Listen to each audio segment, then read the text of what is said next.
Thor Love and Thunder is almost here, and we break down the latest trailer from Marvel Studios. Hey guys, this is Migs and welcome to The Far Side. The initial scene we see is in New Asgard, which is the aftermath of the attack from the Black Berserkers. These are the minions of Gorr the God Butcher. In the comics, they are very powerful, and Thor had a hard time fighting even just one of them. This looks like the town hall where he makes his speech. Next, we see Thor calling his enchanted axe Stormbreaker. You might remember this being forged on Nidavellir by the dwarf Eitri, played by Peter Dinklage. This axe is able to summon the Bifrost, which might explain why Thor's boat, the Aegir, is able to traverse the realms. This planet might be Centauri 4, Yondu's home planet, which looks to be under attack, as evidenced by those fires, dead bodies, and Peter Quill hiding behind that rock there.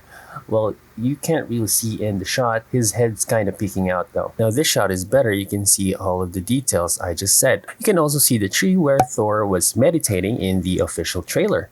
There's a particular scene where we see two figures climbing on the side, which we now know are Peter Quill, aka Star-Lord, and Mantis. Maybe she's there to help soothe his troubled mind. Her ability shown when she woke him during the events of Avengers Infinity War. Now we see Thor having already taken off his poncho. They're being removed by those two from their chief's face to reveal his Big Trouble in Little China ripoff shirt. Removing clothes seemed to be a theme in this movie. I'm not sure why. His yellow boots, reminiscent of his Golden Age outfit. Also, his leather vest might be from Peter Quill's wardrobe, very 80s feel with the high collar and small spikes on the shoulders there. Small cut back to Centauri 4 with Star-Lord rolling his eyes for some reason. You can see the indigenous people here with their colorful outfits and blue skin, much like another alien race we know. Now this is interesting. We get to see what we think is the outside of Olympus, one of the god realms, which exists within its own pocket dimension, much like Asgard. It's shown here among the clouds and under a yellow sun. You can see the upside down structures, and underneath one of the shots in the previous trailer, you can see stars and the vastness of space, which means it's suspended. But most likely this will be Omnipotent City, resembling the overall aesthetic. Thor traveled there to gain knowledge on Gorr's victims. Thor's ship, named Aegir, after the Jotun god of the sea and of brewing ale. Asgardians, and Thor in particular, loves ale. Pulled by his two goats, Tooth Gnasher and Tooth Grinder, based from the goats of Norse mythology, which I will not utter here. Giant goats! Look at those! They are wonderful! Yes, they are. They also scream quite a lot. Now we see Thor and Jane survey what I assume to be New Asgard. He has a new set of armor, this time over the top in design, with the golden aesthetic and electric blue colors. Next, there's this explosion, sending these black berserkers flying back.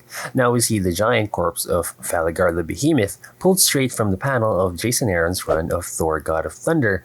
This is the only one of the countless gods Gorr's killed throughout his existence. Yes, he's been alive for at least 3,000 years. Now we see the God Butcher shown here in monochrome, except for his eyes, which is kind of a yellowish tone. Colors here, or the lack thereof, might be a clue to what Gorr is doing to the Marvel Universe. Jane, now mighty Thor, we'll discuss that in a minute, doing a flip and throws the hammer, this time splitting into multiple pieces. Look how each piece radiates power, which we think is the same force holding the hammer together. As these soldiers get hit, golden colored blood sprays out. These golden skinned beings look similar to the Sovereign. Adam Warlock will be played by Will Poulter in Guardians 3 and is said to be the perfect Sovereign, but it's still within its birthing pod.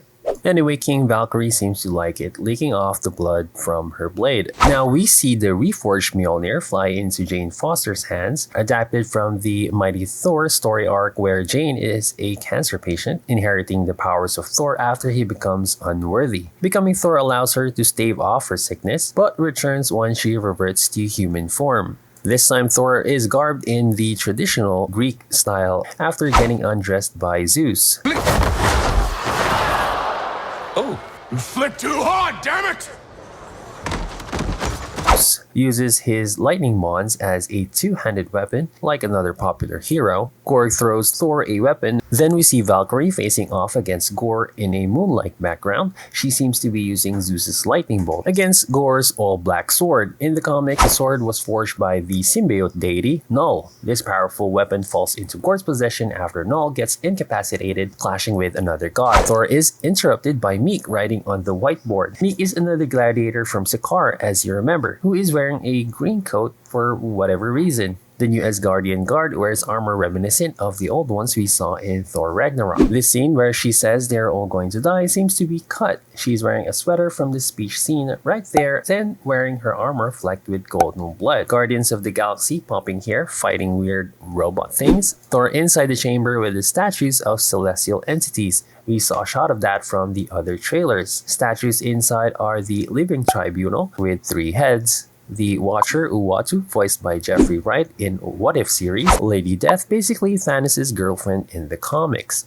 Next, we see a shot of Gorr, played here by the Dark Knight's Christian Bale. He looks a bit different from his comics counterpart, but what makes it exciting is that he has one of the most tragic backstories of Thor's villains. He basically blames gods for what happened to his family, and the scene where he vows that all gods will die might be from the past. See him being surrounded by trees and has color. We see him use his sword to stab a moon, which might be the all-powerful god bomb, theory video coming soon, causing ripples throughout this celestial body. But this might be a different cut, as the lightning scene here may be caused by Thor's axe when they clash later on. Now we see Thor with the Guardians walking in a fiery background. This is the Avengers Endgame Thor with the Viking beard and large gut. The last scene we see Thor and Gorr clash. What's interesting is that as they do, we see a flash of color explode from their weapons. Color might play a key role here, Gorr representing the absence of color, black and white, and Thor the opposite. Well, that's it for the trailer, guys. Once again, this is Farside, and my name is Megs. Thank you for watching. Stay safe out there, and hope to see you on the next one.